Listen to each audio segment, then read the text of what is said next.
Hi, this is Brad Constantine, and this is a podcast recording of the Old Testament. Although this is not an official recording of the Church of Jesus Christ of Latter-day Saints, every effort's been made to be as doctrinally accurate as possible. I'll be using for the text the Joseph Smith translation of the Old Testament, along with many commentaries from general authorities of the Church, BYU professors, Bible scholars, and others. This format will be very detailed, and so if you want a deep analysis of the Old Testament, you come to the right place. Thanks for your attendance. Hi, and welcome back to the Old Testament podcast. This will be for Joshua chapter 2. And Joshua the son of Nun sent out of Shittim 2 men to spy secretly, saying, Go view the land, even Jericho. And they went and came into an harlot's house named Rahab and lodged there.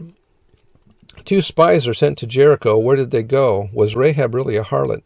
The house of such a woman was the only one to which they, as perfect strangers, could have had access, and certainly the only one in which they could calculate on obtaining the information they required without danger from male inmates. Josephus says that she was an innkeeper.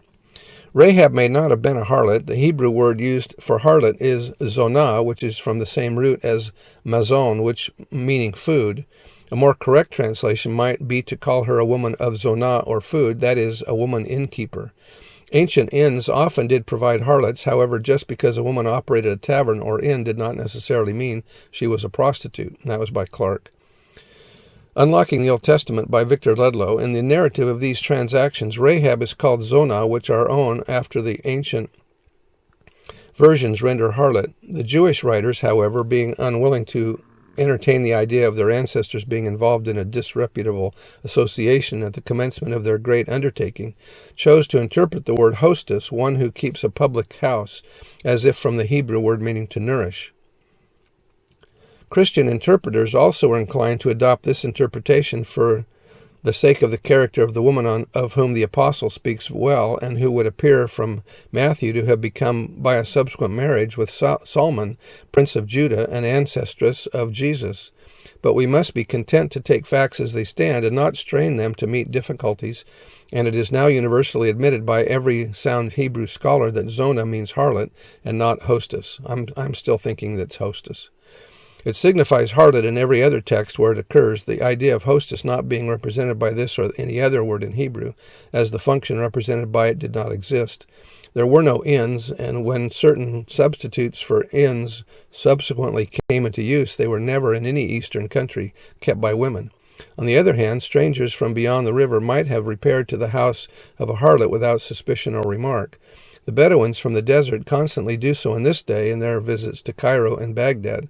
The house of such a woman was also the only one to which they, as perfect strangers, could have had access, and certainly the only one in which they could calculate on obtaining the information they required without danger from male inmates. This concurrence of analogies in the word, in the thing, and in the probability of circumstances ought to settle the question. If we are concerned for the morality of Rahab, the best proof of her reformation is found in the fact of her subsequent marriage to Solomon. This implies her previous conversion to Judaism, for which, indeed, her discourse with the spies evinces that she was prepared. And that was by Fallows. That Rahab's faith in Jehovah was sincere is supported by the fact that both Paul and James cited her as an example of faith. And that was out of the Institute Manual. Verse 2. And it was told the king of Jericho, saying, Behold, there came men in hither tonight to the children of Israel to search out the country. And the king of Jericho sent unto Rahab, saying, Bring forth the men that are come to thee, which are entered into thine house, for they be come to search out all our country. And the woman took the 2 men, and hid them, and said thus, There came men unto me, but I wist not whence they are, or whence they were.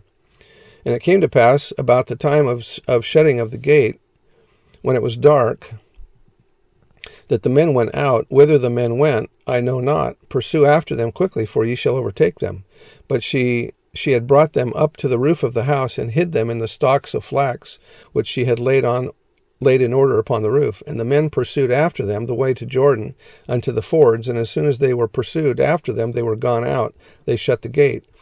And before they were laid down, she came up unto them upon the roof. And she said unto the men, I know that the Lord hath given you the land, and that your terror is fallen upon us, and that all the inhabitants of the land faint, or melt away with fear because of you. So she knows that these are God's chosen people. For we have heard how the Lord dried up the water of the Red Sea before you when ye came out of Egypt, and what ye did unto the 2 kings of the Amorites that were on the other side Jordan, Sihon and Og, whom ye utterly destroyed. So their reputation precedes them. And as soon as we heard these things, our hearts did melt. Neither did there remain any more courage in any man because of you, for the Lord your God, he is God of heaven. He is God in heaven above and in earth beneath. Now therefore, I pray you, swear or covenant unto me by the Lord, since I have showed you kindness, that ye will also show kindness unto my father's house, and give me a true token. If we are concerned for the morality of Rahab, the best proof of her reformation is found in the fact of her subsequent marriage to Salmon. This implies her previous conversion to Judaism, for which indeed her discourse with the spies evidences that she was prepared. That Rahab's faith in Jehovah was sincere is supported by the fact, I think I just read that. In Hebrews it says, by faith the harlot Rahab perished not with them that believed not, when she had received the spies with peace. And James says, likewise also was not Rahab the harlot justified by works when she received the messengers and had sent them out another way. In Ruth it says, and Salmon begat Boaz, and Boaz begat Obed, and Obed begat Jesse, and Jesse begat David. And Salmon begat Booz of Rahab, and Booz begat Obed of Ruth, and Obed begat Jesse. And Jesse begat David the king, and David the king begat Solomon, and of her that had been the wife of Uriah. When the Lord sustains his leaders, we should sustain them also. Do you believe that this is the Church of Jesus Christ of Latter-day Saints? Do you believe that Joseph Smith was a prophet of the Lord? Do you believe that the man who stands at the head represents our Heavenly Father? He may make mistakes. The prophet Joseph made his. Moses, the greatest leader of ancient times, made his mistakes. But I want to say that as long as the Lord sustained his leaders, we should sustain them. Today, the men who stand at our head are unselfishly giving of their time, that not only we, but also the world in general may be blessed. As long as the Lord gives them physical strength, mental power, and spiritual light, if we are wise, we will follow their advice and counsel. And that was by George Albert Smith. That's just to show that we need to support Rahab here, that she was converted, and she was also an ancestor of Jesus. Verse 13, and that ye will save alive my father and my mother and my brethren and my sisters and all that they have, and deliver our lives from death. And the men answered her, our life for yours. If ye utter not this our business, and it shall be, when the Lord hath given us the land, that we will deal kindly and truly with thee. Then she let them down by a cord through the window, for her house was upon the town wall, and she dwelt upon the wall. And she said unto them, get you down to the mountain, lest the pursuers meet you, and hide yourselves there 3 days, until the pursuers be returned, and afterward may ye go your way. And the men said unto her, we will be blameless, or pure, innocent, free from blame in this covenant of this thine oath, which thou hast made us swear. Behold, when we come into the land, thou shalt bind this line of scarlet thread in the window, which thou didst let us down by, and thou shalt bring thy father and thy mother and thy brethren and all thy father's household home unto thee.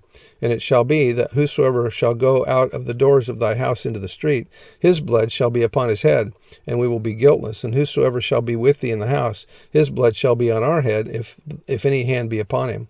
And if thou utter this our business, then we will be quit of thine oath, which thou hast made us to swear. And she said, according unto your word, so be it. And she sent them away, and they departed, and she bound the scarlet line in the window. And they went and came unto the mountain, and abode there 3 days, until the pursuers were returned. And the pursuers sought them throughout all the way, but found them not. So the 2 men returned, and descended from the mountain, and passed over, and came to Joshua the son of Nun, and told him all things that befell them. And they said unto Joshua, truly the Lord hath delivered into our hands all the land, for even all the inhabitants of the country do faint because of us. So that's the end of Joshua chapter 2, and we will see you next time. Bye.